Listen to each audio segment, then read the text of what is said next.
49 सर्ग 49वां सर्ग। श्रीराम का सचेत होकर लक्ष्मण के लिए विलाप करना और स्वयं प्राण त्याग का विचार करके वानरों को लौट जाने की आज्ञा देना। दशरथ कुमार श्रीराम और लक्ष्मण भयंकर सर्पाकार बाण के बंधन में बंधे हुए से पड़े थे। वे लहूलुहान हो रहे थे और फुफकारते हुए सर्पों के समान सांस ले रहे थे। उन दोनों महात्माओं को चारों ओर से घेरकर सुग्रीव आदि सभी श्रेष्ठ महाबली वानर शोक में डूबे खड़े थे। 2 इसी बीच में पराक्रमी श्रीराम नागपाश से बंधे होने पर भी अपने शरीर की दृढ़ता और शक्तिमता के कारण मूर्छा से जाग उठे। 3 उन्होंने देखा कि भाई लक्ष्मण बाणों से अत्यंत घायल होकर खून से लथपथ हुए पड़े हैं और उनका चेहरा बहुत उतर गया है, अतः वे आतुर होकर विलाप करने लगे। 4 हाय, यदि मुझे सीता मिल भी गई तो मैं उन्हें लेकर क्या करूंगा, अथवा इस जीवन को ही रखकर क्या करना है, जबकि आज मैं अपने पराजित हुए भाई को युद्धस्थल में पड़ा हुआ देख रहा हूं।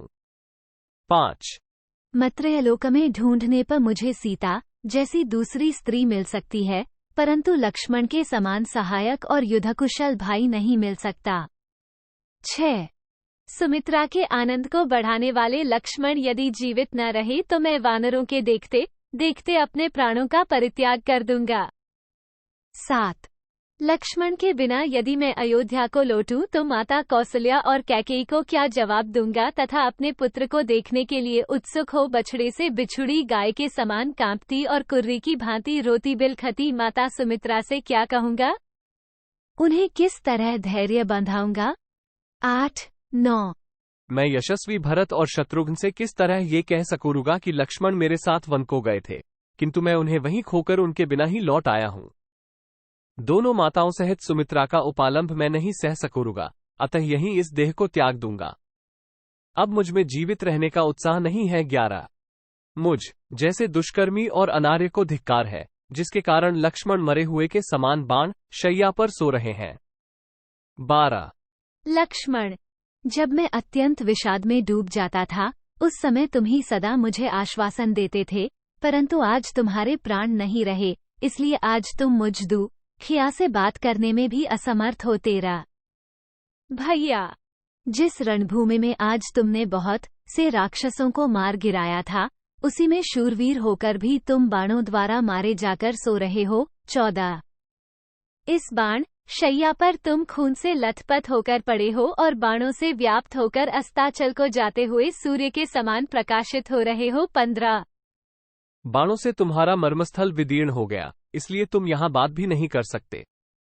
यद्यपि तुम बोल नहीं रहे हो, तथापि तुम्हारे नेत्रों की लाली से तुम्हारी मार्मिक पीड़ा सूचित हो रही है। 16 जिस तरह वन की यात्रा करते समय महातेजस्वी लक्ष्मण मेरे पीछे पीछे चले आए थे, उसी प्रकार मैं भी यमलोक में इनका अनुसरण करूंगा।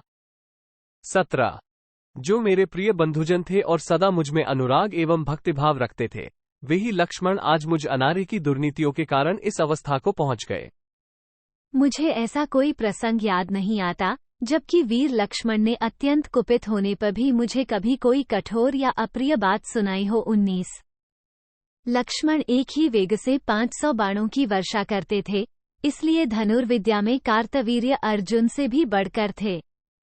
20 जो अपने अस्त्रों द्वारा महात्मा इंद्र के भी अस्त्रों को काट सकते थे, वे ही बहुमूल्य शैया पर सोनयोग्य लक्ष्मण आज स्वयं मारे जाकर पृथ्वी पर सो रहे हैं। मैं विभीषण को राक्षसों का राजा न बना सका, अतः मेरा वो झूठा प्रलाप मुझे सदा जलाता रहेगा, इसमें संशय नहीं है। 22 वानरराज सुग्रीव, तुम इसी मुहूर्त में यहां से लौट जाओ, क्योंकि मेरे बिना तुम्हें असहाय समझकर रावण तुम्हारा तिरस्कार करेगा। 23 मित्र सुग्रीव, सेना और सामग्रियों सहित अंगद को आगे करके नल और नील के साथ तुम समुद्र के पार चले जाओ। 24 मैं लंगूरों के स्वामी गवाक्ष तथा ऋक्षराज जाम्बवान से भी बहुत संतुष्ट हूँ। तुम सब लोगों ने युद्ध में वो महान पुरुषार्थ कर दिखाया है जो दूसरों के लिए अत्यंत दुष्कर था। 25 अंगद, मैंद और द्विविद ने भी महान पराक्रम प्रकट किया है। केसरी और संपाति ने भी सम्रांगण में घोर युद्ध किया है। 26 गवे, गवाक्ष, शरभ, गज तथा अन्य वानरों ने भी मेरे लिए प्राणों का मोह छोड़कर संग्राम किया है। 27 किंतु सुग्रीव, मनुष्यों के लिए दैव के विधान को लांघना असंभव है। मेरे परम मित्र अथवा उत्तम सुहृद के नाते तुम जैसे धर्मभीरु पुरुष के द्वारा जो कुछ किया जा सकता था वो सब तुमने किया है। वानश्री रोमणियों, तुम सबने मिलकर मित्र के इस कार्य को संपन्न किया है। अब मैं आज्ञा देता हूं, तुम सब जहां इच्छा हो वहां चले जाओ। 28-29 आधा। भगवान श्रीराम का यह विलाप भूरी आंखों वाले जिन वानरों ने सुना वे सब अपने नेत्रों से आंसू बहाने लगे। 30-31। तदनंतर समस्त सेनाओं को स्थिरतापूर्वक स्थापित करके विभीषण हाथ में गदा लिए तुरंत उस स्थान पर लौट आए जहां श्रीरामचंद्र जी विद्यमान थे। 32।